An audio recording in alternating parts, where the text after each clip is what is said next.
Hi there.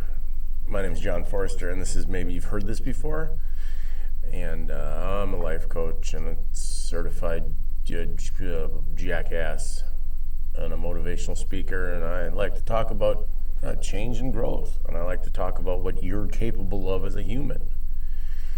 And today, we're going to talk about fear. We're going to talk about fear in a way that maybe you'll understand that it's controlling your brain. Because your brain is never going to be ready. Your brain is never going to be like, oh, you should sit down and do this. That's a great idea. And then if you just do it, your brain's like, oh, we got to do this. That's what a habit is. That's what it is. But fear is like, fear controls us because, oh my God, what are the neighbors going to think? What are my parents going to think? What is my husband going to think? What are my kids going to think? What am I anything? What is anybody going to think? Who the fuck cares? Anyone else but you thinks, right? You are perfectly imperfect and a beautiful being. And that is the most important part of life. And that is what we are. And you have let fear consume you. And I don't know if I can do it. I don't know if I'm scared. Yeah, you're right. And the fucked up thing is you're never going to be ready. Ever. You're never going to be ready to take that leap, to change careers, to leave your husband, to leave your wife, to stop micromanaging your kids, to whatever you want to do is on the other side of being scared. And that's really, really beautiful and also really, really scary. And we're always afraid of the next thing, or, oh, I can't. We let fear control ourselves because we're so caught up in what am I going to do? Oh my God, I can't believe that this will affect my whole life. Yeah, you're right. But guess what? It already is. It already is affecting your whole life. Your whole life is affected by the fear that you're holding back from. And what your body's telling you is that, oh my God, we got to do this. We gotta go out and do this. But your brain is like, no, we can't. Because you're scared. And your brain is a fear-based model, right? Your brain takes all of the things that it knows from past experiences. So like, let's just say that your wife hits you with a wooden spoon every night, right? You're going to expect to come home and get hit with a wooden spoon. That's really how your brain works. And if your wife doesn't hit you with a wooden spoon, you're going to be like, what's wrong with her? Why isn't she hitting me with a wooden spoon? Now, getting hit with a wooden spoon isn't really something that anybody wants to get done or to happen to them, but I'm not saying it doesn't happen. I'm just using it as an example. But like, if she stops doing that, your brain will be like, well, why isn't this trauma happening? We're expecting this trauma. Because your brain is only creating the reality based on what it knows. It's not creating what's going on based on facts. Your brain is not a fact-based organism. It's a fucking muscle that you can control.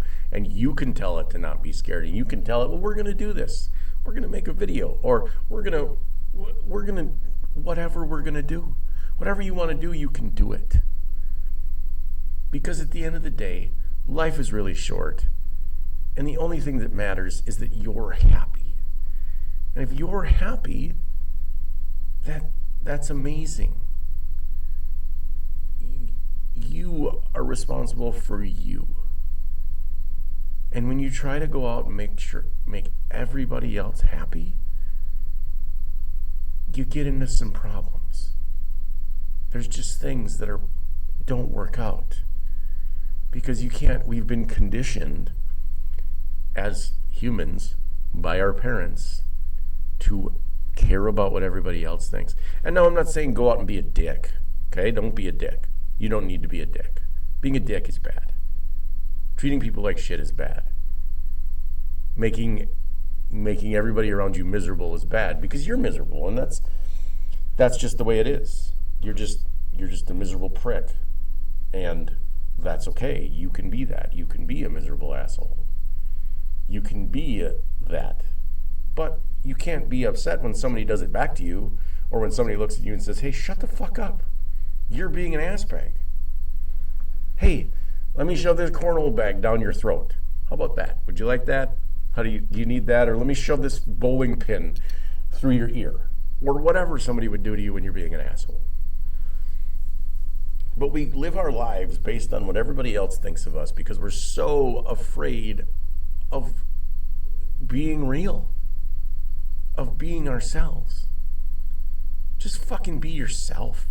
Now, if that's some goofy asshole that wears sweaters and whatever, be that. If you like it, be it. Don't do anything for anybody else. Love yourself enough to be yourself. And that's it. You just be yourself. Wear a goofy hat. Wear 6 of them. Who cares? The only person that's living your life is you. And you spend hours of your brain time, hours and hours and hours and hours and hours. Because here's the deal, you have 65 fucking thousand thoughts a day. Most of them are the same as yesterday. Most of them are not great. So spend that time loving yourself. Tell your brain that you're amazing. Tell your brain that you're beautiful. Give yourself a mantra. Look in the mirror and say, I am the shit. You know what else you can do? Let's try this. You can high five yourself. Oh, there it is. I just high fived myself. And then you can feel way better about yourself. Just a simple high five in the mirror. Anything to get yourself out of the rut where you're not enough. Who are you not enough for? Who told you you weren't enough? Figure it out. Was it your dad? Well, your dad wasn't enough for himself. Was it your mom? Well, your mom wasn't enough for herself. Is it your husband? Is it your wife? Well, guess what? They're projecting their shit onto you and you're taking it as reality. Because, oh, I need a perfect family, or I need a perfect this, or this has to be perfect, or this and that is perfect. Nothing's perfect. Nothing's ever going to be perfect. It's raw and sometimes disgusting and sometimes beautiful and sometimes gross and sometimes terrible and joyous and glad and wonderful. Life is beautiful if you make it beautiful. It's also ugly if you make it ugly. It's fearful if you make it fearful. If you go through life never having lived in joy, you're gonna live a very, very dull life. And it's gonna take away from what you have inside of you, which is beautiful. Your mind is a complicated, caveman-esque piece of crap, right? It makes up shit, it makes up stories, it makes up reality, it makes up all this crap that's going on because you're literally creating your own universe. You and everyone else are creating their own existence. So why are we making it miserable? Why are we trying to make everybody around us miserable so we can have what we want and we think we need this? And you're just a miserable prick. That's it. You're just a tiny, miserable human being if you want to make people's lives hell. And sometimes people don't even realize that they're doing it. Other times they know and they don't care. Well, I'll just make him different. I'll change him. Sweetheart, you won't change him. You won't ever change another person or another woman or another anything. You can't make somebody be something that they're not. You can only make yourself be what you are.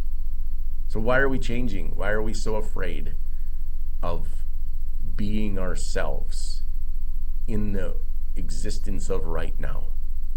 Why are we so afraid of being flawed humans that are beautiful? I can't answer that for you. I can only answer for myself. I was afraid because that's what I think people wanted. Because you think that you're not good enough. And I can fix somebody else. No, you really can't. You can only fix yourself. And that's okay. And it will all work out, even though it doesn't seem like it's going to work out today. It's all going to be perfect. It's all going to be wonderful. Whatever you're afraid of will work out in the end. As always, whatever, like, comment, subscribe, or whatever, all that shit. If you got any questions, leave them around. But thanks for listening. Peace out.